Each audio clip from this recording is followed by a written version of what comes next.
King David IV had just gone on an incredible streak of military victories and turned the Kingdom of Georgia into a proper empire.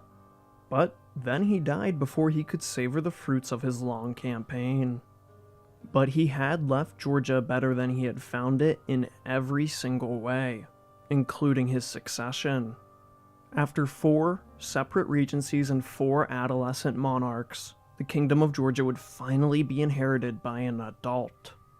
On the surface, the 32-year-old Dmitri seemed as good a man as any to keep the newly formed empire together. But with one of the greatest military minds of the Middle Ages dead, what happens now? Dmitri, or Demetrius Bagrationi, was born in the 11th year of David IV's reign, 1093 AD. His mother was an Armenian by the name of Rusudan, and little else is known about her beyond this and her children. Demetrius was the eldest of 3 sisters, whose names in order of birth are Princess Tamar, Kata, and like her mother, Rusudan. This Bagrationi royal family would have been a very well-educated one, blessed with having the learned David IV as a father. I'm sure his building of many schools in Georgia was synonymous with his children's own education. Unfortunately, and early in the young Dimitri's life, political opportunity would push David IV to divorce Queen Rusudan in favor of the daughter of a Turkic nomadic warlord from the far north, who would be baptized and renamed Grand Duke. It's unrecorded, of course, how Dmitri felt about any of this, but 10 years later, the 24-year-old crown prince who had likely been exposed to the Georgian Seljuk War already was given his first big military role. Dmitri was to lead a campaign on Georgia's eastern neighbor in the Caucasus, Shirvan, and Sakartvelo's future king did not disappoint. He took a hard-fought-over border fortress and then raided deep into the country. While he was ahead of himself, he turned the Georgian army around and returned to his father, having brought back a measurable amount of wealth along with a new stronghold. Demetrius now took his role as a full-blown general in the army. It's likely around this time where we get our only physical description of Dmitri Bagrationi.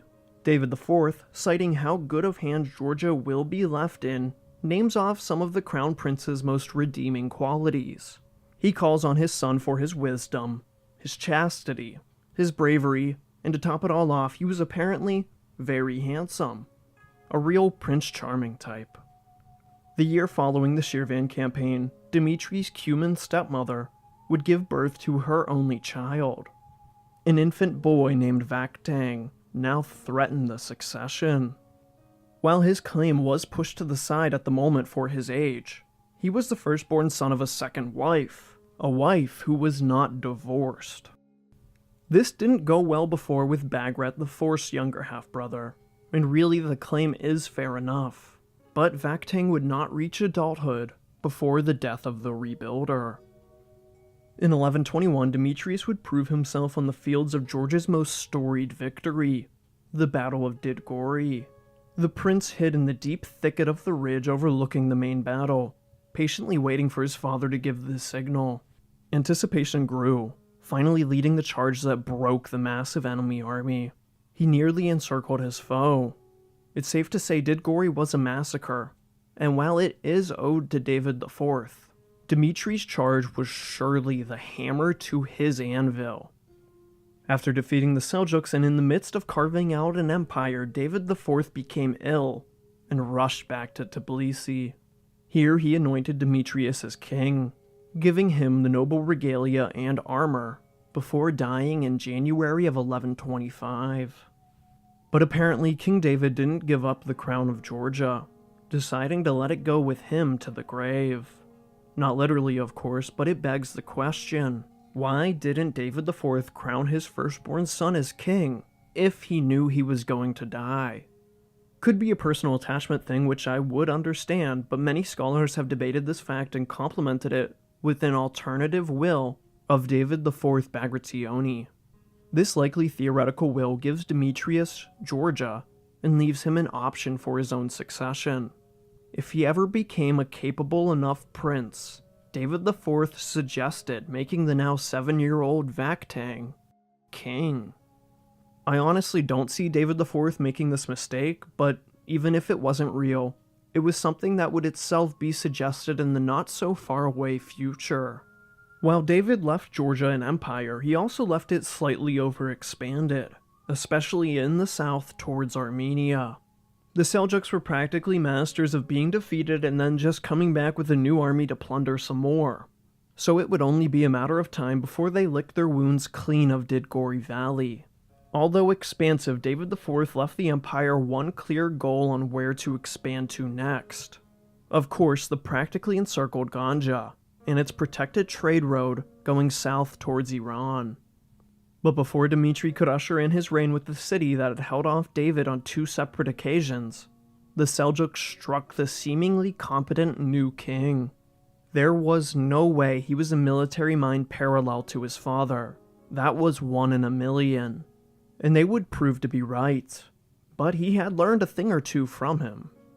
The Seljuks attacked the far southeast of Georgia, the undersupplied front in Dmanisi, which had only just fallen back into Bagrationi domains. Demetrius rushed there in all earnest and arrived just in time. In his first military action as king, the Seljuks were chased off. For now. But as always, they would be back. He had passed his first test as king with flying colors. But not even a year later, a far more internal and personal threat presented itself in the form of Shirvan. In 1126, Dimitri's brother-in-law, through his sister Tamar, Shirvan Shah Manachor III, with Seljuk support, revolted against Georgia. He freed what he was left to rule and retook the western half of Shirvan that David IV had formally incorporated into the Bagrationi crown lands. Demetrius did not pounce on this problem and attack Shirvan as he had in his youth, but this is only because another threat made a long return from his exile. Fadil Shaddadid, the son of the emir who King David had ousted from his seat in Ani, returned from the east after the latter's death. Surprisingly, the governor of Ani and general of the southern front, Abuleti, allowed Fadil to enter the city unharmed. He was presented to Ani's Council of Elders, where it was agreed that Ani's Christian liberation would be reversed and Fadil would become emir, taking the city without a fight, just as David IV had. This begs the question, why? Why give up Ani to an exiled Kurd who held no real power? Rumors of treason found their way to King Dmitri, but as Abuleti and his son Ivan returned from their sale of Ani, the king gave them the benefit of the doubt as they returned to their ancestral castles in southern Georgia. Perhaps Fadil had threatened them with his alliance to the Seljuks and his cousins in Aran, and Abuleti was just protecting the city's populace. Or maybe it's as simple as a lucrative bribe. Either way, Ani and most of northern Armenia was back under the sway of his enemies. With Shirvan and now Ani lost, Dmitri surprisingly sat patiently for 3 peaceful years. Finally, in 1129, at least one of these parties would come to the negotiation table. Shirvan Shah Manachor III, the brother-in-law of King Dmitri, was ready to rejoin the Georgian realm. After all, there was far more benefits for himself and his own people to be part of Georgia's protection racket and economy. Likely thanks to his own sister, Tamar, the status quo returned. Western and predominantly Christian Shirvan would become part of Georgia proper, while the rest would remain a vassal supplying Dmitri tax and soldiers in times of crisis. To further secure his eastern flank, Dmitri took a step to keep the Shirvanites in check by marrying one of his 3 daughters to the Emir of Derbent, who just so happened to be Shirvan's arch-nemesis. The Avars of Dagestan, despite being Muslims, appeared to be one of the most loyal vassal states in the Georgian Empire, perhaps only matched by Alania. With Shirvan dealt with, there still remained the Ani question, but before any negotiations could be finalized, King Dmitri got an answer. Shah Armenia made another swing at Georgia, this time in league with Emir Fadil of Ani. Before Dmitry could react, the Turkish ruler of southern Armenia, Shah Armen Sakmen II, restarted the battle for northern Armenia, a campaign that would last the better part of 3 decades, fluctuating in intensity as the years went on. He found some initial successes, but never managed to gain a serious foothold in the southern reaches of the Georgian Empire. The same cannot be said for his partner in crime, however, Emir Fadol-Avani. The Emir marched south, taking advantage of his position in the overstretched empire. He captured the ancient city of Divin before turning to his cousins entrapped in Ganja. He took the city, thereby ending the near-complete Georgian blockade. But just as Emir Fadol had returned the Shaddadid dynasty to its former glory, he was murdered in a palace coup likely orchestrated by his brother. And then another brother murdered him. And then the final brother was murdered. Then the final brother's son, Fakir, became the new Emir of Ani, Divin, and Ganja. Finally, after a year of 4 emirs, the fourth was far more willing to subscribe himself to peace talks with King Dmitry. Fakir would keep the lands that his uncle had conquered. All he had to do was keep the Cathedral of Ani as a Christian site and pay a small tax. But if this former was disturbed for whatever reason, King Dmitry would have the right to protect the Christians of the city with an army.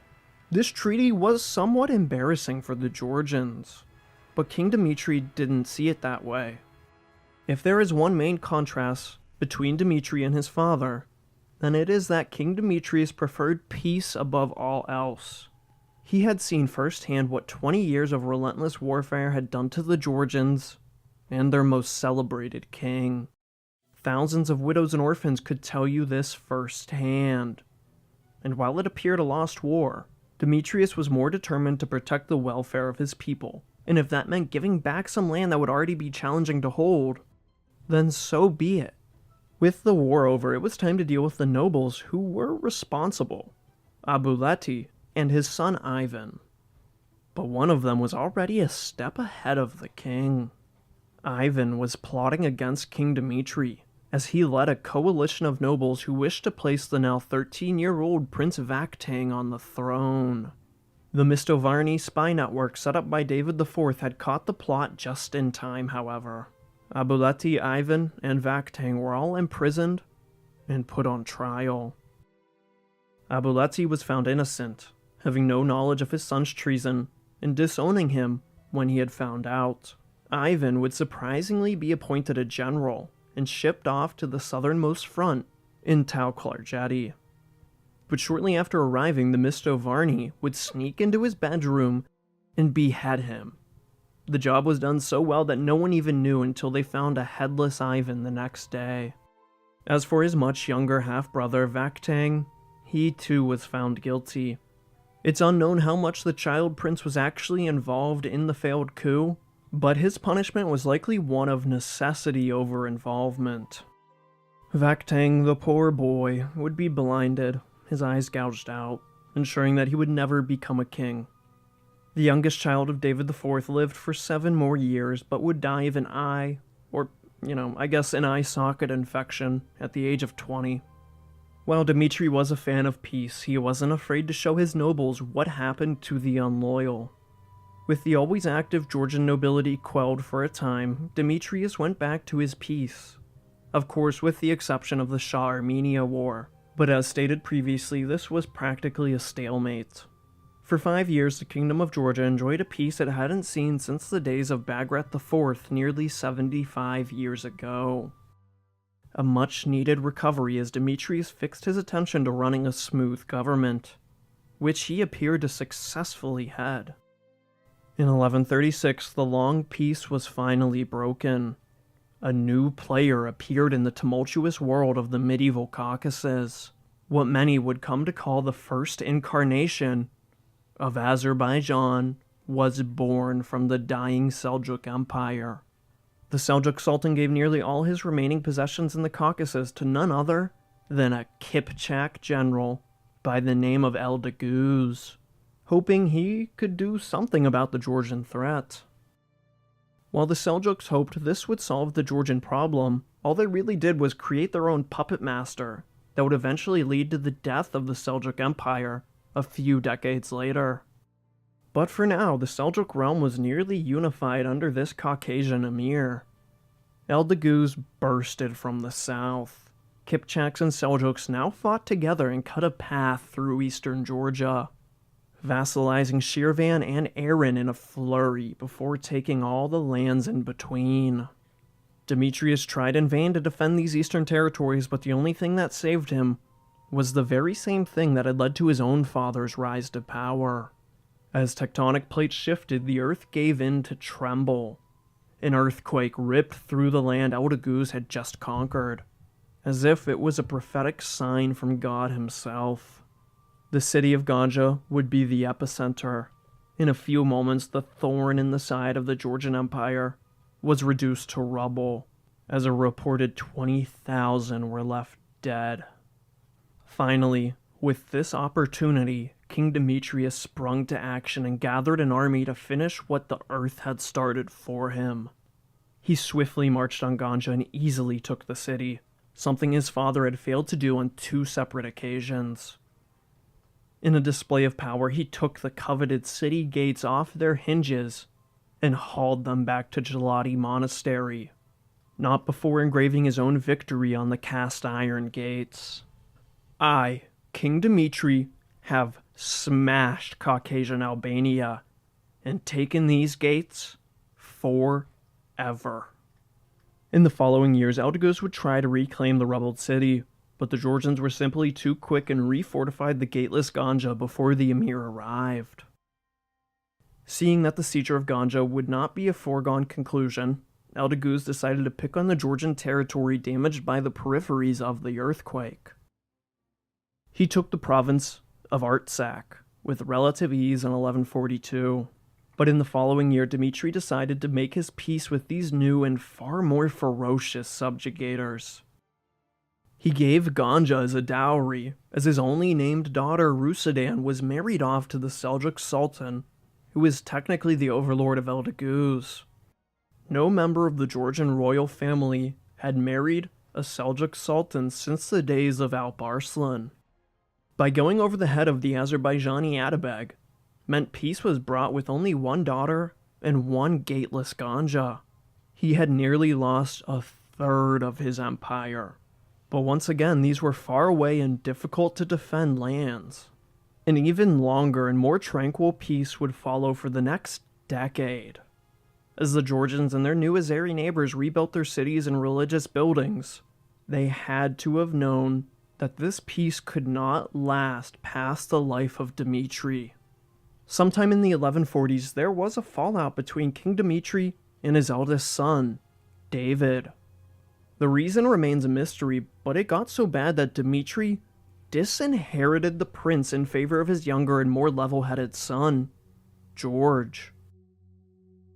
In 1150, deep in the long peace, an attempted palace coup was discovered that would place David on the throne.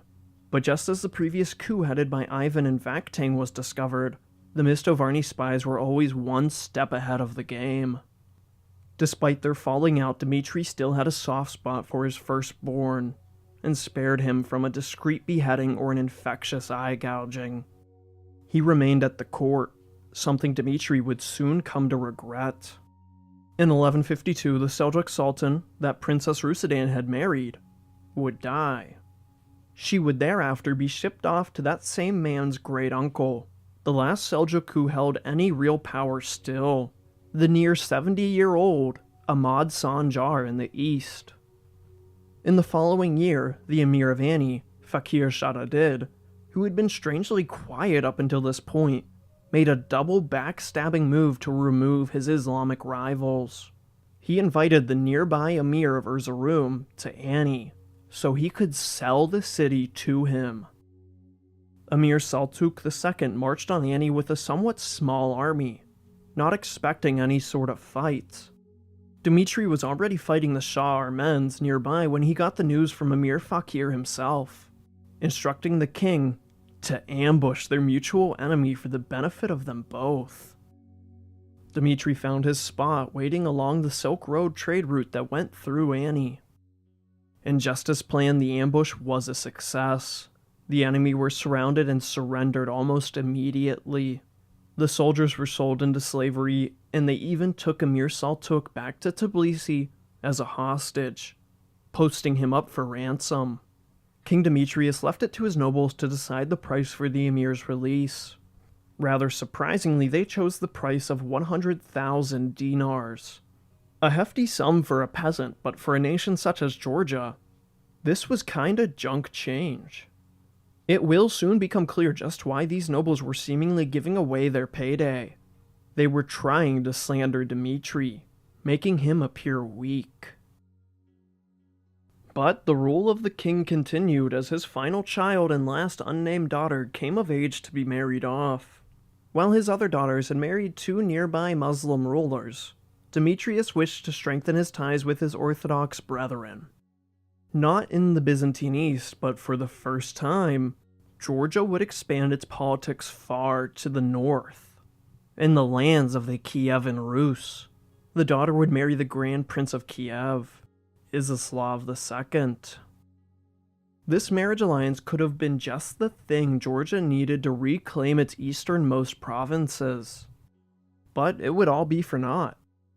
The 58-year-old Grand Prince would die a few months after his second marriage. The Bagrationi princess would return to Tbilisi, never marrying again. While this was Russia's first attempted alliance with Georgia that would end in shambles, it certainly would not be the last. In 1155, after 30 years of reign, King Demetrius Bagrationi would be overthrown in a palace coup led by none other than his disgraced son, David. He would exile his father to become a monk, change his name to Damian, and send him off to faraway David Geregi Monastery, located on the modern-day borders of Georgia and Azerbaijan. This incredible church complex was built in the 6th century by an Assyrian monk. Its modern position in both Azerbaijan and Georgia splits this incredible one-of-a-kind structure built into a cliff face. Now, I know the Georgians and Azeri don't necessarily get along that well, but someone please figure this out. I don't even care who owns it at this point. Make it a complete neutral zone. It's just too cool to be in the middle of a potentially unstable borderland. Anyways, here the former King Demetrius, now monk Damian, would spend his days praying. Without the intensities of kingship, Demetrius now had the time to fulfill one of his passions, inherited from his father, composing hymns and music. But the former king would not fiddle for long before he was called back to Tbilisi. The newly crowned King David V managed to piss off the same nobles who had just helped him overthrow his father. He had promised the role of marshal to one of the Orbeli brothers, Sambut and Ivan II. Instead, he invited the son of the beheaded Ivan Abuleti out of exile so that he may become the new head of the Georgian military. Within 6 months of his reign, having accomplished nothing, King David V was poisoned by the Orbeli brothers, and Dmitri was invited back from his monastery to take up the kingship yet again. The succession and all legal rights should have passed to David V's still unborn son, Denma, but this was passed up for a return of his grandfather. When Dmitri arrived, he made it clear that he wasn't gonna stay for long. He came to Tbilisi still in the robes of a monk, appointed his now only son as co-king George III, and then he just left, returning to David Geregi Monastery as the old and modest Damian the monk. As the fate of nearly all Bagrationi before and after, Demetrius would die rather young, a year later, at the age of 63.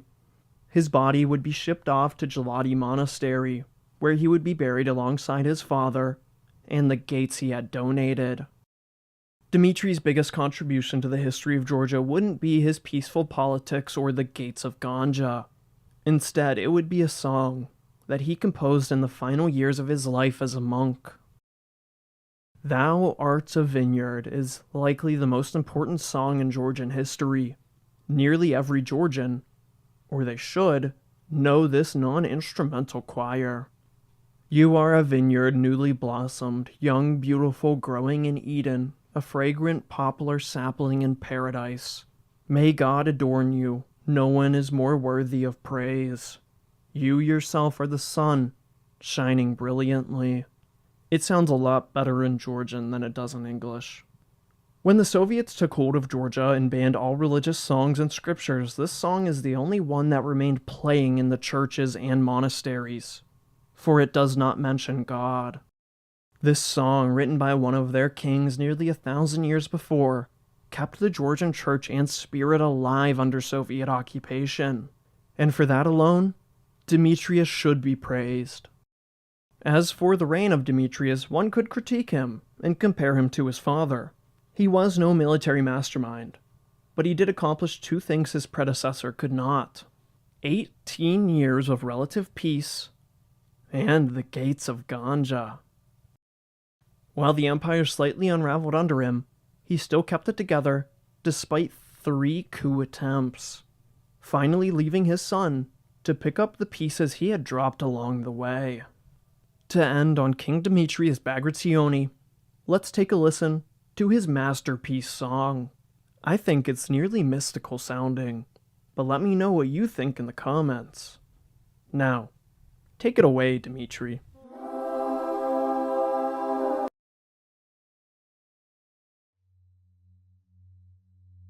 There is no monarch in the long history of Georgia who has done more and is celebrated less than King George III. Under his watchful eye, he breathed new life into an empire that was being held together by a thread. His enemies would come to fear him in the same way that they had feared his grandfather. Many even ventured to give him the same moniker, a second coming of the Sword of the Messiah. George III Bagrationi was likely born sometime around 1115, although his real birth date eludes us. His father was King Demetrius, and his mother, like many early Georgian monarchs, is a mystery. He was the younger of 2 brothers, his older sibling being named David. He also had 3 younger sisters, of which we only know one of their names, and it was Rusadan. George III and his brother were born in the last 10 years of their grandfather's reign and likely share some memory of his grandeur, a memory that would serve both of them to action, although in dramatically different ways. The 5-strong Bagrationi brood of Demetrius likely had somewhat of a privileged upbringing when compared to their predecessors. They were the first generation to really reap the benefits of empire, from birth and until death. At some point, Prince George was married off to Georgia's long-standing ally and more recent vassal, the Allans. An apparently beautiful daughter of King Kudan, named Bertacan, would become the prince's new wife. Growing up as a spare to the throne was not such a bad position. By all accounts, he and his elder brother David didn't seem to have a bad relationship at all. However, the same cannot be said of David and King Dimitri. In the 1140s, the spare became the heir. The circumstances are unknown, but Crown Prince David would be disinherited in some kind of dispute with his father. The younger George was now set to inherit the kingdom, with no spare of his own. This only served to anger David. In 1150, a coup led by the disgraced crown prince was discovered just in time for Demetrius to gloat at his son even further. There's no real description of what David was actually like as a person, but seeing as Demetrius couldn't get along with him, I assume he was not the most pleasant. Only 4 years later, David would try again, this time with the aid of those never ceasing to rebel Georgian nobles. He successfully overthrew King Dimitri, forced him to become a monk, changed his name to Damian, exiled him, kept George III as his temporary heir, made a baby, got poisoned, and then died. He only reigned for 6 months, having been betrayed by the same nobles who had betrayed Dimitri, who they now promptly called back to Tbilisi to just casually return as their king. He He showed up shortly after, crowned his son George as co-king, as he had always intended, and returned to his faraway monastery in the east, leaving King George III as the head of state. This was confirmed completely when his father died shortly after returning to his humble church. But there was one immediate family problem that King George had to deal with, and an all too familiar one. The unborn child of the deceased King David V was born to be a rebel. King George III took measure, although not drastically. The young Denma was born a prince, but disinherited as his father had been, even while George had no children of his own. Denma's care was handed off to the Orbeli noble family, and he would be raised in the Georgian Armenian borderlands. With no other claimant to the throne, the nobles now had no choice but to listen to King George III, something that would pay dividends during his many trials as king. Immediately after becoming the lone, solitary king, George ditched his father's plans of playing a defensive campaign. Instead of allowing invasion, he now dared to challenge the powers that be in the vacuum of the once formidable Seljuk Empire. A continuous and grogging war could be found directly in the southern borderlands. Shah Armenia wanted northern Armenia back, and it was simple as that. For the first time in decades, the Georgians mounted a proper invasion of Shah Armen, raiding the countryside, recruiting the locals, and creating a clear and defined border of scorched ground to repress any future ideas. The war for the Armenian marches would continue, but the stalemate had clearly settled in favor of Sakartvelo this time around. With one victory in Armenia, there always came another defeat, and the case would be no different this year. The Kurdish emir of Ani, who had been nothing but an ally to King Dmitri, Fakir, was murdered, as his father and two uncles had been before him. Succeeding him would be his brother, Fadel bin Mahmud. With both Dmitri and Fakir dead, the political winds in Ani shifted away from Georgia. The Cathedral of Ani was closed, and the yearly tax never showed up. Another war for Ani loomed just over the horizon. With the southern border settled, King George gathered his strength and bided his time, waiting for his turn to strike out against his neighbors. 4 years after ascending the throne, a much-needed miracle blessed the king and his country. A possible heir of his own flesh and blood was born in 1160. Although after this long wait it would prove to only leave more questions, as the beautiful Berdican gave birth to a girl. Her name was Tamar. Georgia had never had a female ruler, excluding a long-dead Queen Dinar of Hereti. The pressure to produce a male heir would be lessened soon thereafter, as Queen Berdican began showing the following year. And again, a daughter would be born, Princess Rusadan, the last child of King George III. With no tradition of female rulers, the push to reverse the young Denma's birthright disqualification from the throne persisted as a hot-button issue in the court. The hope for George to bear another child and the immediate threat of the Seljuk splinter states would push otherwise rebellious talks to the side for the time being. All could agree that George, despite his shortcomings in succession, was the man for the job at hand. Again, fortunes inside the ruined city of Ani continued rubber banding and snapping. The Armenian populace revolted, murdered their emir, and offered the city to King George, just as they had in the lifetime of his grandfather. With all reasonable sense, King George confirmed his rule over the city, and to appease the diverse population, he appointed a prominent Kurdish man to become the new governor, Sadun. This had worked to quell Tbilisi's initial rebellion upon conquest, and seemed a good enough compromise. But King George had been outright deceived, as Sadun immediately rejected Georgian vassalage and aligned himself with his nearby Islamic neighbors. The king sent an army led by his marshal and family babysitter, Ivan Orbeli. Easily, this general, retook the plateau plains of the city and was rewarded with the governance of it. Now the man who controlled the army, helped poison the previous king, and was currently raising a disgruntled Bagrationi prince, was now the owner of the most elusive and betrayal-filled city that was Annie. Surely nothing could go wrong here. George was not a complete fool, however. He did place a checkmate on his favorite noble's new prize. Ivan Orbeli would split the governance of the city with the new force in the politics of Georgia. An Armenian by the name of Sargis Zakarian would become the first member of this otherwise minor noble family to hold any real power in the kingdom of Georgia. Zakarian, or Mikartseli? I don't know, you tell me. Translates to long-armed or long-shouldered.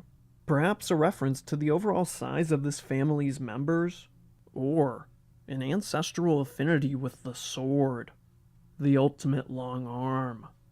Either way, the Zakarians from this humble beginning would grow to embody this later hypothesis of their surname. As always, this reclamation of Annie would not go unchallenged. A coalition now gathered all around southwestern Georgia. The previously captured Saltuk II of the Saltikids, the Artikids, and Sokman II of Shah Armenia joined forces to face the resurgent Georgians. Little did they know that they were playing directly into the prepared hand of King George III. The war gates of the Caucasus were opened. All contestants in the region would come to claim a part in the upcoming and decade-long conflict that would come to define the reign of King George III. Where else would the coalition meet the Christians rather than the city of 1001 invasions that is now Annie? The southern forces reached the city before the main Georgian host led by their king arrived on scene to reinforce his two favorite Armenian nobles.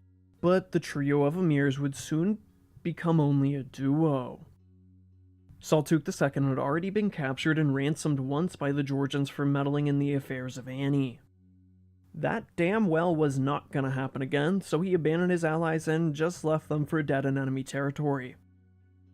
So, now Sokmen and the descendants of Ilghazi, in what was becoming a common sight, were defeated and put on the run, even though they fought ferociously against a much smaller opponent. With the security of Annie confirmed for the time being, and the three smaller enemies running in fear or defeat, King George's plan to bait his enemies into conflict was so far paying off. Now it was time to lure the largest, newest, and most dangerous threat in the region, Atabeg Eldaguz. While holding the advantage, George pushed east from Annie and into Devin, taking the city, its valuables, and then returning, all in good fashion. Within a few months, the poster boy and puppet master of the old Seljuk Empire would meet the son of his rival. Eldaguz had already taken most of the eastern Georgian Empire from Dmitri. Now, with this provocation, he would finish the job. From Shirvan, Eldaguz split his army in two and swept into Reti in the north, and got dangerously close to Tbilisi in the south. Fortunately for George, this is just what he was waiting for. Instead of confronting Eldaguz's army near Tbilisi, in a masterful move, the king took his army through Hereti, pushing back the invasion there, and forcing it to join the southern force. This move allowed the Georgians to recapture Shirvan. George allowed his cousin Ag-Sartan to remain as his vassal lord. Having parried and now swung at his opponent, Eldaguz took his own jab in the south. Further south than Tbilisi, the Atabeg found more than willing contestants to join his war. After a short recovery, Sokmen II was always eager to fight the Georgians no matter what, so of course he joined Eldaguz. Not only this, but the undamaged army of Saltuk II, who had ran away, also joined this new coalition. With an even larger army to support him, they all hoped that their less competent counterpart from the west could actually be of some assistance this time. The coalition gathered just south of Annie. Marshal Ivan Orbeli and Governor Sargis Zakarian were left no choice but to gather their own much smaller army and confront their enemy, before they even had a chance to reach their ruined city. It's safe to say that the two brave Armenian noblemen did not win the ensuing battle, but they did manage to escape with part of their army back to Antony. With George and the main army busy in Shirvan, Eldeguz and company marched on Gaji fortress that protected Antony from the north, and would cut off Georgian reinforcements. They captured and looted the castle. Hereafter, Antony became a no-man's land ruled by Turkish arrows and an outnumbered and undersupplied garrison. King George III was always one to strike where they least expected, and instead of marching into Armenia, he took a long and forced march across the whole of his empire before reaching the lands of Emir Saltuk II. If you pick on the weakest member, it's only a matter of time before this coalition turns into one-on-one. As expected, Saltuk returned to his lands in Erzurum. George III attacked him, and father-like son he defeated and imprisoned Saltuk. He then raided Erzurum and put the emir on ransom for the second time in his mediocre reign. The ransom would be paid by his sister, the wife of Sakmen II of Shah Armenia. Surely she paid much more than the measly 100,000 dinars he was first sold for. But the chroniclers never say. Still, George did not march to protect Antony. It had become his most important piece of decoy in his grand war plan. Again, he struck where the enemy least expected. Over the course of the year, King George marched back to the eastern Caucasus and started retaking the land Eldeguz had seized from his own father. Ganja was retaken, as was the land north and west of that city, nearly returning the borders of David IV in their entirety. After 3 years of back-and-forth warfare with no conclusive battlefield victories on either side, the Atabeg of Azerbaijan and the King of Georgia were exhausted. The former now was engaged in a war in Iran, while trouble was brewing to the north of Georgia. The peace terms were of mutual benefit. Both sides would keep the land they took, while Antony, that had somehow withstood the invasion, would again find itself split. Gone were governors Orbelian Zakarian. Here was Emir Mahmud, a relative likely brother or cousin of Eldeguz himself. Nominally, he would pay homage and tribute to King George III as one of his vassals, but his intentions obviously leaned with that of his family patriarch. Despite this messy situation, Emir Mahmud wasn't such a bad vassal. He paid his yearly tax and seemed to be the right type of level-headed man for such a compromise to be made. But at this point, I'm sure you have some idea just how fast the fragile peace on Antony can just fall apart. This armistice couldn't have come at a better time for King George. An unlikely rebellion sprung up in the east, centered around Dagestan, and led by the Emir of Derbent.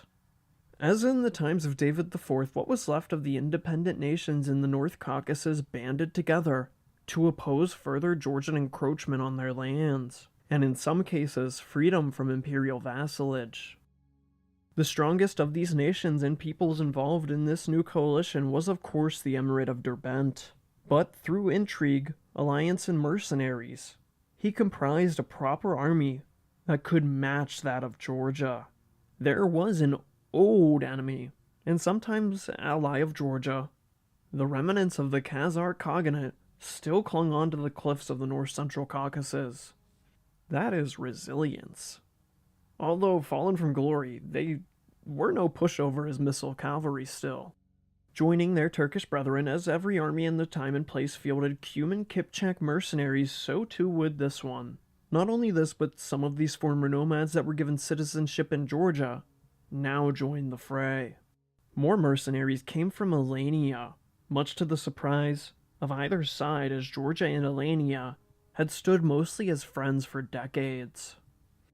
And finally, entering more and more into the Georgian sphere of influence, there were men from the north. The Rus. At least we think. The specific tribe was likely the Brudnici. This name is close to a Slavic name which means to wander, meaning these men were nomads or at least semi-nomadic. attempting to find a proper ethnicity for these people has run dry, but most would call them a conglomeration of two or more peoples. They were partly Slavic, and we know that, for sure, meaning they were likely to some extent Rus, but also Romanian. There's probably some Turkish in there, likely Kipchak. But in all reality, they were basically the Cossacks of their day. There are no numbers for the size of the coalition army, but it held a dangerous core of cavalry, and that was threat enough for King George to personally march on the problem. But he could not get there fast enough before northern Shirvan was pillaged.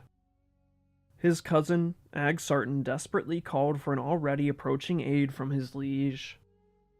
The now battle-hardened George III utterly disassembled this much weaker coalition when compared to his southern foes.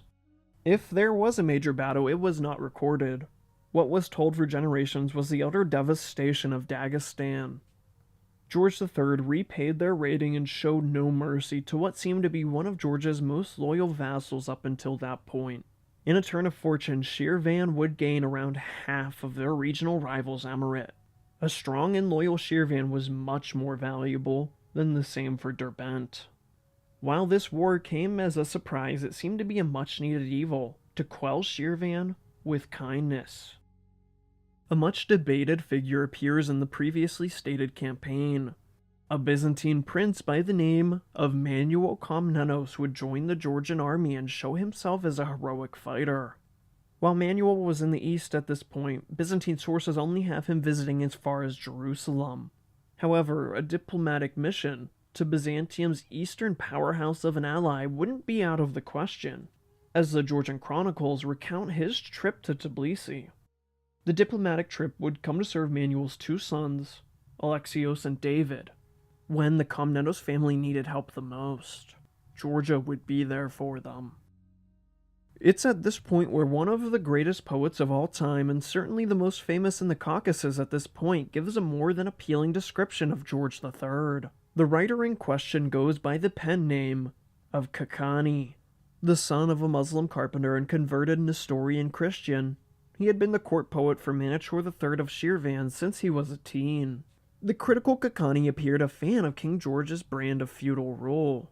Quote, "A new Augustus, greater than Heracles with no peer in the world, supreme defender of the cross, sword of the Messiah, reincarnation of Christ." Here, Kakani uses the moniker, Sword of the Messiah, directly comparing George's greatness with the likeness of his grandfather David IV. And I say sure, why not? They were both pretty great. While he was no Augustus per se, at this point he was on top of the food chain in his corner of the world. He had beat all his neighbors fair and square, even as they teamed up against him. Referencing David IV yet again, George III was now prepared to rebuild Georgia from years of warfare. While David only had Georgia proper to repair, George III had to reform a whole empire. In the final and most prosperous days of David IV's reign, he revoked the church tax to minimal amounts. This he did to appease the ever-powerful clergy, and simply enough, he had more than enough money to deduct the expense. But things had changed in the last 30 years. George III was running out of money, as his war machine was no longer raiding its neighbors, collecting their wealth, and selling their people. The church tax was reinstated to fund the tired state. I'm sure the churchmen were not amused by this strategy, but it would pay off. Now, with the steadier income, George fixated his attention on rebuilding villages on the war-torn edges of the empire. The people of Shirvan, Derbent, Ganja, and practically all of Georgian-owned Armenia got a small respite from the chaos surrounding them. It is at this point where I will mention that George III, despite having none of his own, actually adopted a foster son named Chiaber. An orphaned boy, Chiaber would be the son George III never had. He joined the king's household, accompanied him on campaign, and even became a general. It's unclear when exactly the king adopted Chiaber, but by all accounts he was part of the family, sharing a particularly close bond with Princess Tamar. Chiaber appeared grateful for his most fortunate foster family. His loyalty could not be tested, for he only served the Bagrationi. In the midst of these quiet years, it became apparent that the nobles were eager to go back to war, if only to claim more glory and riches for themselves. Instead of looking outward for such glories, the aristocracy made war on the foreigners from within. In an honestly uncommon event in Georgian history, there appeared to have been a bit of an ethnic cleansing of the empire. This served to only weaken Georgia, as the population was only starting to recover from Georgia's wars. And there went a large portion of the Turkish missile cavalry. However, the Kipchaks were mostly spared, for they were under the protection of the king. Finally, after 6 years of peace and, well, some population control, King George was ready to return to the saddle and restart the Aldeghuzid War. A rematch everyone saw coming would consume the Caucasus yet again. The army assembled in Armenia, and where do you think they struck from there? Not Annie. George struck at Devin, as he had long ago. He raided the land, reclaimed the Armenian church, and left a more sizable garrison there this time around. Meanwhile, Aldeghuz was currently in the east of his realm, defending against an attack from the up-and-coming Khwarezmian Empire. With only benefit from this war, the next year the army assembled in Armenia yet again. And where do you think they struck this time? No more gaslighting, it was Annie. Emir Mahmud would be ousted and sent into exile, and for the final time in his life, George III would retake Annie. Ivan Orbeli would become solo governor of the city, Sargis Zakarian not sharing the role this time around. And I'm sure, to the surprise of no one, just when Annie was reclaimed, it was nearly lost. Aldeghuz was returning from the east. One man in particular was waiting for him. The marshal, governor of Annie, master of ceremonies, protector of the disinherited Denma, and quite possibly the second most powerful man in Georgia, Ivan Orbeli, crept his way out of the shadows, only to reveal a much darker side.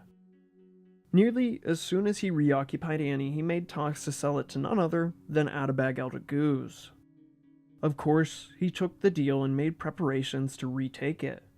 When Ivan Orbeli informed the population, nearly the entire Armenian citizenry rallied by their clergymen and sent Orbeli and his entourage running back to their castles not far to the north. The bishop responsible for rallying the citizens was rewarded for his efforts. King George could find no loyalty in Annie, but what if he simply bought the loyalty? And he did this by means of ransoming the bishop's brother, Aparat. When he returned, he was granted the role as Emir of Annie. An emir with a bishop brother, that's just the medieval Caucasus doing its regular normal thing. Even with Ivan Orbeli hunkered down, Aldeghuz continued his planned invasion in the following year of 1175. He skipped over Annie, as per custom, and targeted the Armenian-Georgian borderland. Two armies struck, one at Lori, the other at Dmanisi. Both were repelled by King George. However, the armies did regroup. Combining their numbers, they overran Devin. George III did not pursue this conquest in any vigor. Devin appeared a pawn in the event of a war with Aldeghuz. After 40 years of a reign mostly spent harassing 2 generations of Bagrationi kings, Islam's face in the Caucasus died an old man shortly after taking Devin. Starting life as a Kipchak slave, I'd say he fared pretty well considering the circumstances. His son and successor, Muhammad Jahan Pahlavi, would never live up to his father's legacy, but he was no pushover and would prove a worthy roadblock in Georgian ambitions. With his arch-nemesis dead and the others defeated, George III had given himself a rare opportunity, one David IV did not even get the luxury to enjoy in full. After a reign filled with war, George could shift his full attention to the arts, education, law, infrastructure, and various other forms of prestigious statecraft. It's at this point where Georgian poetry and literature finds some of its greatest prodigies. Among these are Shata Rustaveli, made immortal for the knight in the panther's skin, a medieval epic following a man named Cyril, chock full of war and enough Arthurian romance to go around. This book is not only just a story, but also a fantasy based on the world and the country he called home. A sort of contemporary alternate history, if you will. King George, under the disguise of King Rostavan, is the first mentioned person, and the second is Tamar. There is also to mention names like Chakrukadze, Moses Kaneli, Shavteli. While most of these penmans would get a start in George's empire, they would not produce their greatest works in his lifetime. The Caucasus Mountains were a hotbed for slave trading throughout history. Their men ferocious and their women beautiful, the kings of Georgia were definitely no exception to this reality. This always attracted slave trading bandits who entrenched themselves within the countryside. George III went a bit draconian to get rid of them. Brutal efficiency called for the death penalty for any and all forms of thievery. The perpetrators would be hanged, and their loot hanged directly beside them. As you can imagine, this worked pretty well in deterring crime. After spending the better part of 3 years plotting after his bad departure from Annie, Ivan Orbeli had sowed the seeds of rebellion. Many nobles, including the man he had previously shared the governance of Annie with, Sargas Zakarian, chose to support Ivan Orbeli and the claimant to the throne King George had given to Orbeli as one of his first acts as king. The now 21-year-old Denma Bagrationi was his key to the Georgian Empire. On top of this, the Saltikids in Shah Armenia were also ready to join the war on the side of the pretender. Altogether, and likely exaggerated, 30,000 men somehow covertly marched to depose King George III. Maybe like 3,000, but the Georgian Chronicles prove an elusive beast with numbers.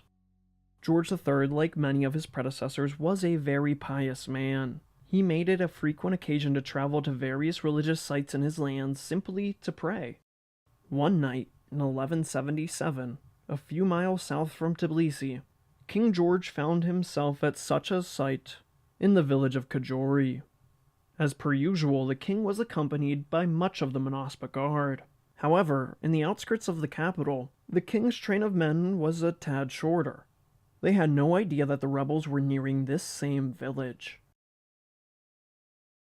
When mysterious men, separate from the king's retinue, entered the settlement, a small boy took notice. Soon he overheard them whispering about taking the king. The boy acted, informed the Monaspa Guard, and quite possibly saved his liege's life. George and his escort galloped full heel the 12 miles to Tbilisi, and arrived before the insurrection could follow. From here, George set his guard and garrison on high alert, notifying his nobles and demanding that they remain loyal and send him their war bands. With their plot having been discovered, many of the co-conspirators switched sides and returned to their king's allegiance, among them being Zakarian, and all the Islamic nations, his most powerful allies, had abandoned him before a battle. With this, King George had the pleasure of marching on a man who once seemed so loyal. The rebels held up in Lori. A siege began and continued for months before peace talks were held. Ivan Orbeli, a man who held exactly 0 playing cards, actually demanded that George split the kingdom in half and give it to him. I can only imagine that this got a good laugh. Still, George did not want to kill his own countrymen if he didn't have to. Orbeli refused further peace talks, so the king simply attached peace decrees to arrows and shot them over the castle walls. A response was never shot back. Is that medieval texting? After a few more months, with the city starved into submission, a group of mountaineer mercenaries from Lesghan country scaled the walls and opened the gates. During the fall of the city, the young Denma walked out of the main gate and presented himself to the soldiers as a captive, a rope already tied around his neck. His actual involvement in the rebellion headed by his caretaker are unknown, but his punishment would be what I like to call a full royal service. To prevent any future attempts to the throne from him or his children, Denma was blinded, and immediately after that, castrated. He died during one of these surgeries. Ivan Orbeli would have his eyes gouged out and would spend the rest of his days in jail. The Orbeli family was killed or fled into exile, and their name was declared illegal. Many other rebels who never found their way to the king's side also met death or exile, clearing the way for a new, more loyal, and grateful class of nobility. To replace Ivan Orbeli in his role as Master of Ceremonies and Marshal of the Army would be the leader of the Minospa Guard. A Kipchak warrior by the name of Kubasar was the right man for the job. In a strange twist, he also received nearly all of the Orbeli fief. A proper Kipchak noble now found its home in Georgia. Still, the Kipchaks found another role with Kudulu Arslan, becoming head of the treasury. Appointing Kipchaks as a new ruling elite was a move to facilitate trust in his highest offices, and it did work effectively for many years. But just how long would the Georgian nobles be happy with this? Sargis Zakarian was given many lands in Armenia, becoming the de facto governor of the region. Among these new appointments, the most shocking was in the wealthy and ancient city of Kartli. George III seemingly picked a peasant off the street and made him a Grand Duke. Apradon was forever in debt to the Bagrationi and remained loyal. To ease the church, King George lifted the tax he had instated on them nearly a decade ago. He also appointed a warrior monk that wielded no weapons, named Anton, to the position of Chancellor. The 1177 rebellion forced George to face the only blemish on his legacy. With no sons, the succession was still up for debate, but King George allowed no more questions. Gender to the side, his firstborn daughter, Tamar, would be the next ruler of Georgia, even if that meant she had to become a Mepe now. In the ancient cliffside town of Uplisiki, with houses built into cave systems that had been inhabited since the Iron Age, and now featured chapels and churches, is where you can find King George III, placing a separate yet similar and smaller crown when compared to his own on the top of Tamar's head. Tamar Mepe's long and prosperous reign would start with her sharing power with her father. With no male Bagrationi within eyesight, the deep-seated aristocracy who remained dared not question the king who had just deleted their friends. And for the years these two monoliths in Georgian history reigned side by side, a grand peace came along with it. In Vardsy Monastery, the co-reign comes to life. A fresco remains of the two monarchs standing side by side. Surprisingly well preserved, we can make out both of their features. The co-rulers pressed even harder on punishing banditry, having thieves hanged alongside their goods in the usual fashion. When that problem was sorted out, the two rulers went on a rat extermination frenzy, which is good, but they could have just bought some cats. Georgia, similar to today, was home to many stray dogs. And I think you see where I'm going with this. Yeah, they exterminated the dogs as well, which is good, but dogs, they're cool. At the tail end of George's reign, I think it's time we take a look at his coins. They feature a crisscross George holding a bird, much like Seljuk coins. And on the back, there's Arabic script. There's really not another coin, at least from Georgia, quite like this.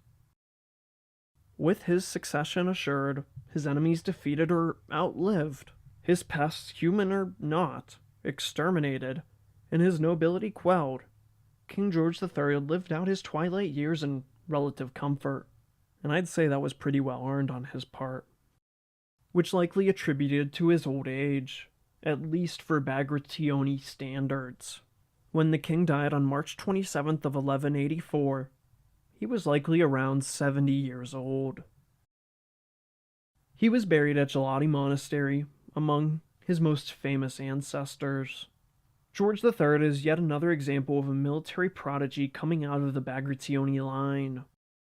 Where David was the Seljuk slayer, George was the coalition crusher. And yes, while he was no David on the battlefield, His domestic policies might just trump that of his grandfathers. King George III, like his father Demetrius, is usually eclipsed by the reigns of those who came before and after, that being David IV and Tamar Meppe. George III should be remembered as the man who stabilized the Georgian Empire from David's rapidly formed and overextended realm into Georgia's greatest golden age during the reign of his daughter Tamar.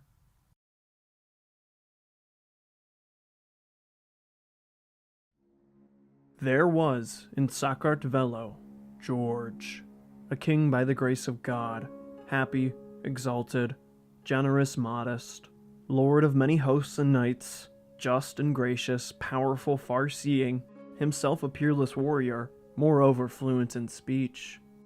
No other child had the king, save one only daughter, the shining light of the world. To be ranked with naught by the sunny group who ever looked on her, she bereft him of heart, mind, and soul. It needs a wise man to praise her, in a very eloquent tongue. My day is done. Old age, most grievous of all ills, weighs on me. If not today, then tomorrow, I die. This is the way of the world.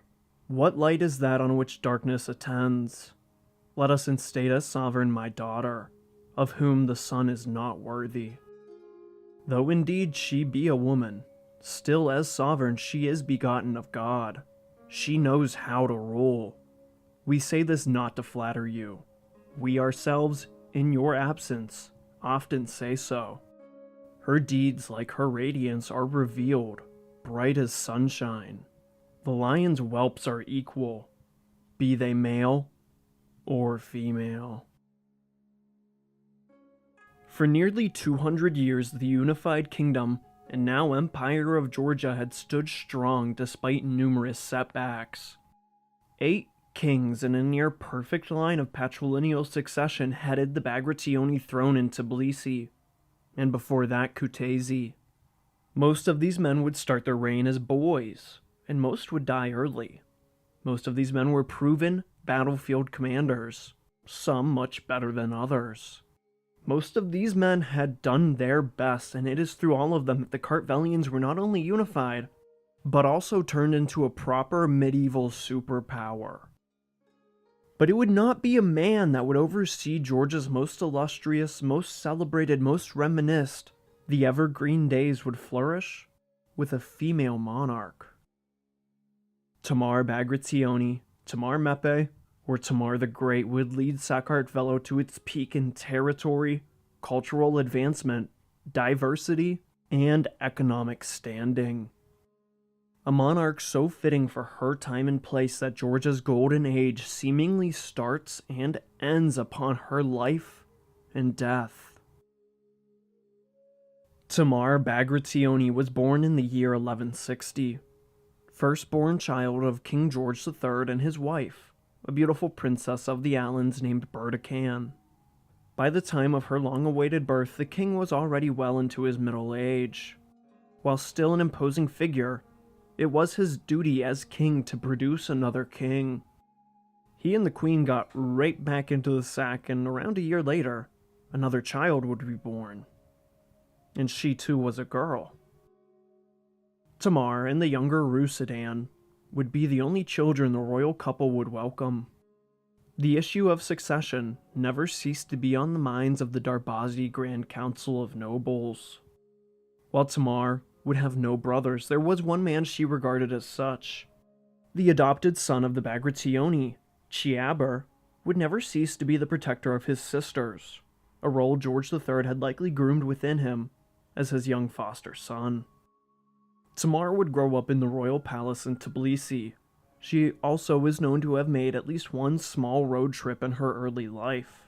A small vacation in her mother's homeland of Alania would see Tamar meet her similarly aged cousin, the Alanian Crown Prince David Soslin. The two would end up being lifelong friends. Tamar, like her mother, was reported to have been very beautiful, which frescoes do portray, if you're into unibrows for this particular pose. But seriously, she was the standard of Georgian beauty and fashion for her time. Not only that, but Tamar was smart. already accustomed to navigating the delicate noble courts, especially as they joked and hushed sweet nothings about her being a king. Of course, seeing as there had been no ruling queen in Georgia, the Kartveli nobles got up to their favorite pastime of overthrowing their kings and replacing them with much less competent and more pliable candidates. The nobles, led by the notorious Marshal, Ivan Orbeli, presented George's nephew, through his brother, as their candidate, Denma Bagrationi. Only 4 years older than Tamar, and with a perfectly fair claim to avoid an unbroken male succession. But Ivan and Denma missed their ambush to capture the king, and were eventually surrendered after a long siege. Both men would be blinded. Denma, also castrated, would die from his injuries. The Orbeli name was declared illegal. All nobles who helped Orbeli until near the end would simply either be killed or exiled. But for many of these hereditary serf-owning elite, another member of their family did not replace them as duke. King George III needed unmeasured loyalty to push for Tamar to become the next monarch, and that's just what he found in some rather strange places. The Marshal and Treasurer would both be of Kipchak Turk origin. The former, named Kubasar, would inherit much of the Orbeli fief, while the progressively minded Kudallu Arslan would handle the financials. The Zakarian family largely replaced the Orbeli as the largest Armenian influence in the court, but they were now also handed a few, albeit much smaller, Georgian villages on their borders. The most shocking appointment was a peasant becoming the Grand Duke of Kartli, one of Georgia's most revered cultural centers. Apradon, despite his humble upbringing, appeared good enough at his new post, and better than his predecessor when considering the lay of his loyalties. Not only this, but Apradon also took on a completely new role in the government, the Majordamo, or chief official of the court, tasked with overseeing the appointment of individuals to assist the royal household and treasury. In 1178, the day had finally come for Tamar to be crowned as co-monarch, alongside her aging father. In the ancient cave city of Uplasiki, the long and most prosperous reign in the history of Georgia started. Tamar Mepe was born. The Georgian word for king, Mepe, has no gender associated with it in the Kartvelian language. Tamar is just the first and most formidable female Mepe. With her father, these two paragons ruled a realm of peace, and set about making everyday life better. First, they went on a rat extermination frenzy, and after that they killed the wild dogs. Then after that, they hanged bandits to trees directly next to the things they had stolen. Although seemingly small, these contributions were only to benefit in the long run. If the nobles wished not to accept Tamar, then they were certainly not showing it at the very least, and especially not with King George watching. For 6 glorious years, the Mepes reigned together, starting a cultural renaissance. The father and daughter duo would be heavily romanticized and viewed as the start of a golden age. And a great age it was for George in his own golden age. But in 1184, this would come to an end. King George III, feared and respected, would meet death after a long life and some 20 years of reign. The next few seconds, minutes, and days would be make or break for Tamar being able to hold on to not only her autocratic authority, but quite possibly even her crown and life. The first person to be informed of King George's death wouldn't be Tamar, as it should have been. Instead, it was her aunt and George's sister, Rusadan. Tamar was not the only she-wolf in Georgia. In fact, she probably learned the trade from her aunt. She had spent most of her life in 3 separate political marriages to various sultans of the Seljuk realm. She was well respected and presented herself as some kind of old and wise protector of Tamar. Now, with the knowledge of her brother's death, she very temporarily held the kingdom in her fist. And with this, she intended to instate herself as the true power behind her niece's throne. It's safe to say that the secret slipped. The most powerful nobles of the land learned of the king's death before even his 2 daughters. When the lone Mepe was informed, this sad reality for Tamar would, without hesitation, turn into years of power struggle for authority that her crown, title, and ancestry were supposed to guarantee. The nobility, in conjunction with the clergy and Rusadan, demanded Tamar be crowned as sole Mepe, which was reasonable enough and would only further her right as monarch. Except it would be 2 Grand Dukes she would receive the royal relics from, practically putting Tamar at their mercy without saying it outright. All this in Gelati Cathedral, among her most celebrated ancestors. As Tamar walked over the resting place of her great-grandfather David IV, located at the very entrance of Gelati, and her father freshly buried, she knew that to preserve her illustrious dynasty, the next few years would be utterly crucial. With Tamar now at the negotiating table, the nobles suggested in a very demanding voice that Tamar reverse the Great Noble Shuffle, when her father exiled many of Georgia's oldest noble houses and replaced them with lower-class men and foreigners. In the years following that noble shuffle, Kubasar, the marshal of the army, and owner of Orbeli Fief, had a stroke and was left partially incapacitated. The man could no longer fight, yet he was the head of the army. He was fired from this role, but was still respected enough to keep his fiefdom. He would be replaced by none other than Sargis Zakarian, who would remain in this role until his own death. Aprodon, the peasant Grand Duke of Kartli, would return to his simple life. I really hope that guy enjoyed his 5 seconds of fame and fortune. He would be replaced by the mayor of Tbilisi, a wealthy merchant named Abulsan. In his dual roles, he would become one of the most important members of the new aristocratic order. As for the newly created role of Majordomo, his replacement would be the Duke of Mingrelia, also known as Samgrelo, Vardan Dadiani, the first member of this noble offshoot to be welcomed into the court. Kudali Arslan, the Kipchak-born state treasurer, was demoted in favor of Kakaber Vardanistzi, the Duke of Svenetia, progenitors of 2 other major noble branches, the aforementioned Dadiani of Mingrelia, and later the Goreli of Goria. These 3 families would form another firm bloc in the Darbazi Council. While most nobles were hungry to reclaim their privileges, there was a select few who were tired of this centuries-long struggle between the Bagrationi and literally everybody else. It would take an outsider to see how this inner feud could be used to not only benefit Georgia, but pioneer a new form of government. Kudali Arslan, a man many would come to call the Simon de Montfort of Georgia, although I wouldn't, set up a huge tent outside the royal palace, called it the House of Lords, and started persuading nobles to join the Georgian form of constitutional monarchy. Georgia had already had a long and ancient history of nobles who intended to check the power of their kings, something of an unofficial constitutional monarchy known as the Patron Kamomba. Patron Kamomba, or literally translated to master and serf. This already dominated the court. Despite this, many of the less privileged nobles and members of the merchant class flocked to Arslan's tent. He was probably not going to actually set up a constitutional monarchy, but this appeared more to be a grasp to keep hold of his power. Tamar ordered for his arrest, and the Kipchak did not fight back. But the nobles he had rallied to his government reformation refused to back down.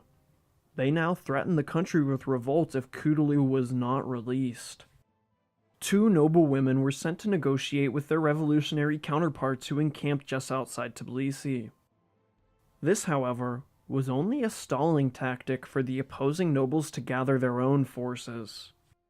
Eventually, the time for negotiation had ran out, and all the nobles just surrendered.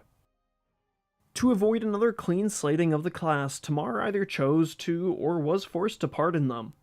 Either way, Tamar would consistently choose forgiveness over violence, even when she was Mepe in more than just name. Even that slimy Kudaloo Arslan was pardoned, although his name disappears from history, likely returning to his Kipchak brethren in the north. Little did they all know that Kudaloo Arslan's proposed form of government would be the very thing that Georgia would become under Tamar Mepe. Not on paper constitution, but in a living and breathing power share, Patron Kamomba would reach its ultimate form. With revolt avoided, there was one man between Tamar and any power she might have over Georgian politics. The head of the Georgian church and practical prime minister of the country was an elderly bishop of 4 monasteries, and a well-traveled and apparently very busy man named Michael Marianidze. Michael was not loved nor especially hated by both the nobility and even the clergy. He simply did his job quietly. As the Shadow Master, he was the closest thing to a king at this point. He was only in this position because he forced the early retirement of his predecessors in both his roles, even ordering for the death of the brothers of the former chancellor, Anton Nolis Davidzi, to secure his spot. How could Tamar, a mere Mepe, take down the Georgian pope who was running her government? She called a great synod. Every bishop and clergyman was to attend, save for Michael, of course, as he was the main topic of discussion. Tamar levied a case against Michael's monopoly of church and state, but the clergy concluded that the man had done nothing particularly wrong, and they were unfortunately right. This was Tamar's last independent act as a Mepe, before she became nothing but a figurehead ruler. Michael couldn't allow Tamar to be in a position to oust him again, so he gave the noble council, the Darbazi, the right to approve royal decrees. The nobles were now the voice of the kingdom. But Tamar was not fully excluded from the government. She sat there listening to all of this, various men ignoring her ancestral power based on the fact of her gender. She always had opinions. The nobles could just choose whether or not they wanted to listen now. And just like that, all of Tamar's power base she had initially split with her father was now under the sway of the clergy, nobility, and her Aunt Rusidan.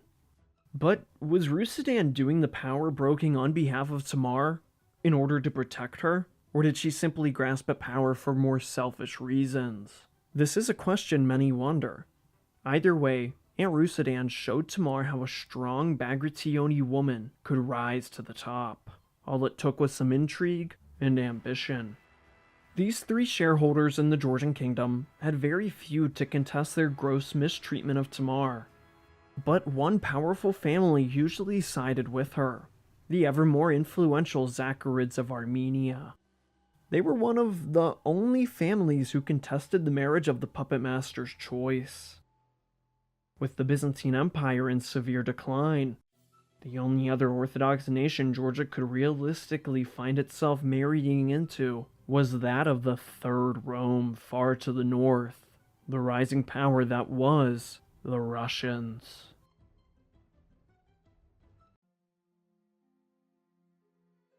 Russia and Georgia have had a mixed bag relationship for much of their shared history, the former having owned Georgia for much of the post-industrial period.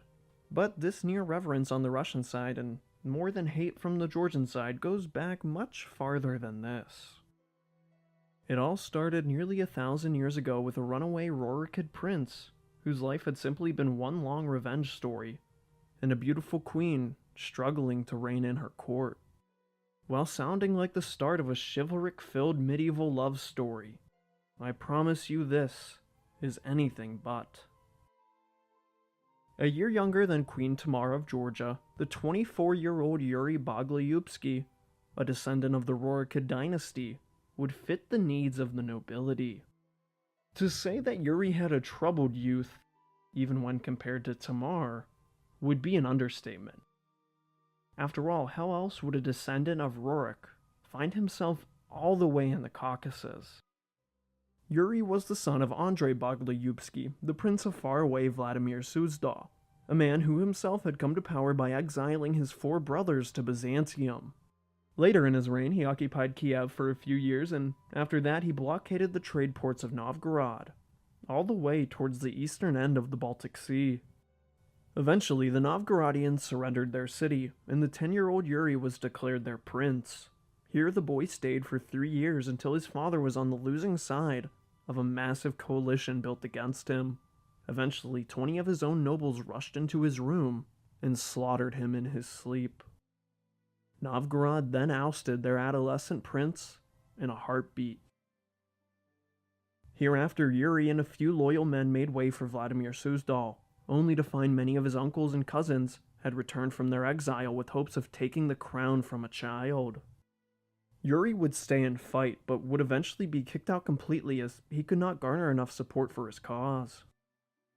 The fate of Vladimir Suzdal would be in the hands of Vesivold III Yurevich, also known as the Big Nest. Yeah, his nickname was the Big Nest, probably something to do with his 14 or more children.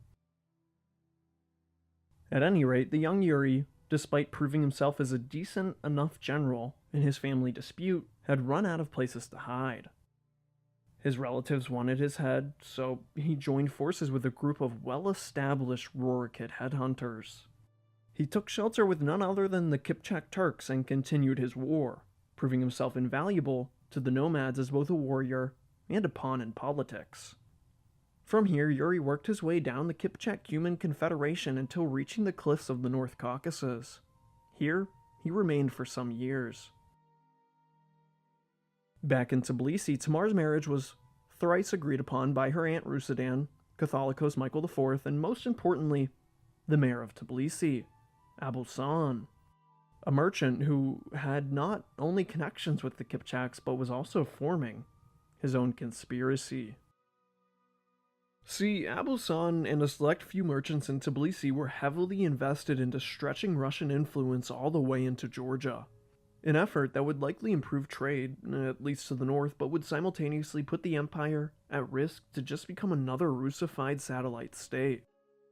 Abusan was the one who knew where Yuri was. He likely promulgated the idea and convinced the other two regent-esque rulers to his plan. Abusan was Yuri's long-awaited key to endless riches and powers, and this vice versa, but the merchant wouldn't let him have it until he sweetened the deal for him. The mayor of Tbilisi sent one of his close associates, another merchant named Zankhan Zorababali, a Georgian-born follower of Judaism who was notorious for the speeds at which his caravan would frequently travel. He retrieved Yuri from the Kipchaks and brought him back to the hot spring city in all haste. Tamar was reluctant to marry a complete stranger, but she was left with no choice on the matter.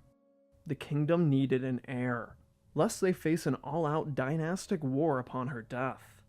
This had to be avoided, even if it meant the end of a near 400-year reign of the Bagrationi. The pair would wed in 1185, an unhappy bride and a power-hungry groom. Yuri would become Mepe, while Tamar would become Mepada Mepe, king of kings and queen of queens. Truly the ultimate monarch, at least on paper. As had been agreed, Abusan was promoted to state treasurer, and was given even more land to add to his ducal possessions in Kartli. While Yuri looked like a king, strong, young, and handsome, his actions did not befit his title. A life on the road spent fighting his relatives on the run, not to mention being held up with the Kipchaks, made the young Rorikid rugged to say the least. An epitome of an unrefined royal. His mannerisms were completely opposite of his new wife. He was unaccustomed to Georgian culture, had no tact, and apparently got so drunk he committed sodomy, which could mean he fucked an animal or another dude. Both were not close to being acceptable in Georgia. Regardless of his personality, all the nobles were eager to witness his battlefield skills, seeing as this was his new job as king. The mercenary turned monarch with a proper army supporting him made the march south, where the enemies of Georgia were numerous, and still full of fear from the legacy of King George III. Tamar followed the army like any Mepe would, but she would stay back at the last Georgian church deemed to be a safe distance from the enemy. Yuri would lead the rest of the way, going into completely uncharted territory for him. But of course, with the expert advice of Marshal Sargis Zakarian, together they completely devastated the Algazid province of Divin. Taking his first glory and riches, it appeared Yuri was the right man for the job after all. In quick succession, Yuri struck at the Saltikids who controlled Erzurum.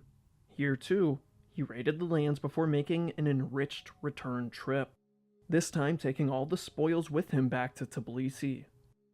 Marshal Zakarian would die shortly after this campaign.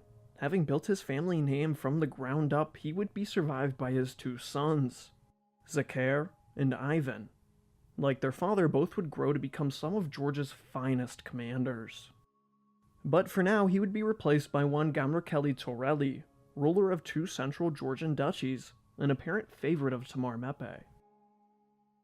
Inscriptions in Armenia survive that call Yuri, perhaps jokingly, as King George the Conqueror, and more often, George the Rus. Now the conquering king did what he did even better than war. Debauchery-filled celebratory drinking for the next whole year. I can just see Tamar shaking her head in disapproval. Now, taking a wider worldview, yet another one of Georgia's Christian allies had been severely weakened. The Crusader states had been reduced to but a few port cities. A Kurdish man, who made his base in Egypt, the rising eagle of the Ayyubids, conquered Jerusalem in 1187. Hopes of Georgian and Crusader forces squashing their enemies between them and retaking the entire Holy Land like a real Prester John was out of the question, at least for now. But Jerusalem was not only seat to the Church of the Holy Sepulchre and Al-Aqsa Mosque, but there was an important Eastern Orthodox monastery as well. The Monastery of the Holy Cross would be built by a Georgian monk with the funds of Tamar's great-great-great-grandfather, Bagrat IV. Georgian envoys were sent immediately in hopes of saving their place of worship at the center of the Abrahamic world. In this, they succeeded in convincing Saladin, and moreover were treated with respect when compared to their Catholic counterparts.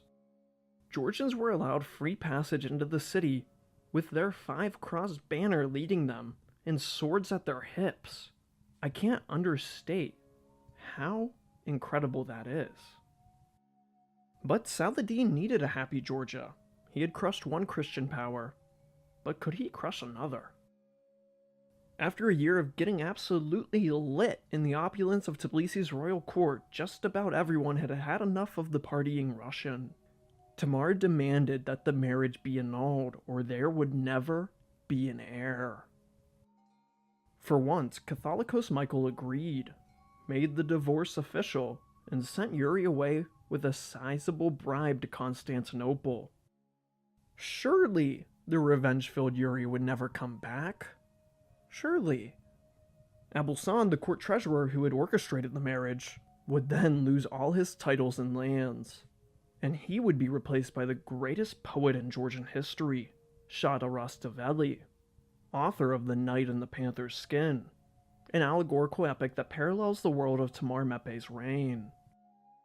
It reads like an Arthurian Odyssey, where the main character must go on quests far away, where, of course, the end goal is to take the hand of his true love. This story's version of Tamar Mepe. It is during his time as treasurer that he got an up-and-close, personal view of the Mepe he would one day write so much about. Unfortunately, the only contemporary image of Rastaveli, located in the Monastery of the Cross, was scratched out in 2004 by an unknown vandal. But we still got the pictures, so joke's on them. And seriously, whoever did that, just fucking get a life. Not long after annulling Tamar's marriage, the de facto head of church and state, Michael IV, finally died. It is said that no one was overly sad about this because with him gone, Tamar was finally given a chance to escape from her truly gilded prison. Michael's brother Theodore would become the next Catholicos, but he was uninterested in becoming a dictator. Tamar now appointed whatever loyal men she wanted in her court, in the most important spot at the top of her government. George III's chancellor or prime minister would be called back, Anton no less Davidzi, a warrior monk and personality on top of that. He would remain loyal to the Bagrationi. Tamar was reclaiming her power as Mepe, one step at a time. Now it was only those pesky and bloodthirsty nobles who wanted nothing more than a Mepe to lead them to battle until the edges of the earth, because come on, that's the only way to quell these guys. Tamar was left to choose who she would marry this time. Her cousin and friend, the Prince of Alania, David Soslan, would become the next Mepe of Georgia. As a basis of approval, her aunt Rusidan would adopt David before the marriage, thereby making him a Bagrationi partially in both blood and name. In 1189, the new royal couple would wed, one of few political marriages of the Middle Ages that was founded on the premise of love alone. The name Soslan comes from the ancient Nart sagas, a mythology based on the world of the North Caucasus. Soslan just so happened to be the equivalent of Loki, a trickster who was sometimes an anti-hero.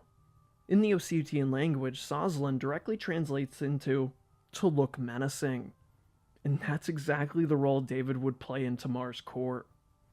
Where Tamar was a forgiving beam of sunshine, Soslan would be the one who would order the death. Now, with a Mepe who actually had the best interests of his wife and country in mind, it is said that Tamar's reign would truly begin here. One of the medieval world's true power couples would face a particular and recurring problem during their honeymoon years. In 1190, after a year of recovery, the Saltykids took revenge on their raid by so-called George the Rus. They raided Tau before meeting its duke, Guzan, who drove the Turks back to Erzurum. And then, out of nowhere, good old Yuri pops back up with a band of mercenaries at Sultan Nasruddin's court and is like, hey, want to conquer Georgia? They team up and Yuri informs some of the contacts he had kept in secret with a select few noblemen. The three largest landowners in western Georgia simply handed their provinces back to Yuri. The chief of the Georgian court, Vardan Dadiani, the ruler of Samski, Batso Jakeli, and the aforementioned Guzan of Tau. This was a setup from the start. Together, they marched Yuri deeper into Georgia, intent on restoring the old capital of Kutaisi. Then they went into the very same Gagudi monastery where Kings Bagrat III to David IV were crowned. So too was Yuri crowned, this time as Mepe in his own right. Yuri's plan was to cut off and surround Tamar and Tbilisi by splitting his army in two, one in the south and one in the north. Both armies were moving at breakneck speed before Marshal Gamarakeli Torelli showed up with the Georgian army and defeated the rebels at Tomagvi. On their retreat, he decimated them at Ershuti. And then, he died. It's unknown if battle wounds had anything to do with his demise, but he would be replaced by none other than the current master of ceremonies. Tamar's foster brother, Chayaber, would become the next marshal. But he wouldn't see any action during his serving time. He was merely filling the role until Zakhar Zakarian, son of Sargis, was ready to take the mantle a year later in 1192. Soon, two of the rebel nobles that sided with Yuri surrendered themselves to Tamar and Soslan. They were Batso Jakeli, who would be replaced by his brother Ivan Jakeli, who would remain a powerful ally of the Bagratids for the next 50 years. One of few nobles to live through the Georgian Golden Age and utter destruction. Vardan Dadiani also surrendered. His family too would keep their lands, but his title at court would be given to the other Zakarian, the younger brother named Ivan. But these two rebels only agreed to hand Yuri over on the condition that he was allowed to live as a free man. Yuri was sent back into exile. Surely he would give up. I think I'm actually starting to feel bad for this guy. He should have been a ruler of 4 different countries from Novgorod to Tbilisi across 1,000 miles, but had gotten nothing. But in this case, at least, it is definitely his own fault. I mean, they bribed him and sent him away. Just live your life, dude. Even with Yuri now gone, Guzan, Duke of Tau, had not given up the fight, building an alliance with Shah Armenia and selling them his own land in exchange for soldiers. Where Torelli led the Georgians to victory in 1191, in 1192 Zakhar Zakarian would prove himself capable, bringing Guzan as a prisoner in Tbilisi. He was the ringleader and a clear collaborator with not just a rebel, but also the generational enemies. For this, David Soslan was left to fill out the punishment. Guzan would have his eyes gouged out and his lands confiscated. The armies also took the pleasure of retaking the land he had sold to Shah Armenia. This offered no serious response from the southern foe. By this point, Tamar was visibly pregnant. This was a blessing. After much fear, the line of the Bagrationi would continue. In 1192, George IV would be born. And with that, the 50-year period of wondering who the next king of Georgia would be ended. George was the destined king, the one who would take this golden age and run with it. He was born to be the greatest king in Georgian history. It's safe to say that the country, Tamar, and Soslan adored their son. His nickname sums up the idea better than anything. Lasha, or Illuminator of the World. George Lasha was born in the heights overlooking Tbilisi, a place where Georgians still gather to celebrate Saint King Tamar Mepe's day. With Tamar's powers as sovereign restored, although never at fully autocratic levels, her usurping ex-husband exiled, a husband she loved who was himself respected, a healthy newborn son, with her war-hungry and ever more so trusted nobles filling her colorful court, the King of Kings, Queen of Queens, was ready to do what no man or woman had done before her. Become the first person born in the Caucasus to conquer that entire mountain range. There was nothing in her way from stretching Georgia's borders as far as the cliffs would take them. If you'd like to support this stoic historian, feel free to do so on Patreon for as little as $1 a month, and join Derek Clark, Savaclio, Nazari, and Tosh Gilford, Nick Mayvasi, and Lazarus Dykos, Dave J. Delanor, and Moist Lord. Or become a YouTube channel member like Derek Clark, again, Donald Vincent, What Why, Nick Mayvasi, and again, GOD, Heath Dion, Carl Brandian, and GOK. Thank you guys for supporting the channel. I hope you liked that speed run. I really appreciate ya.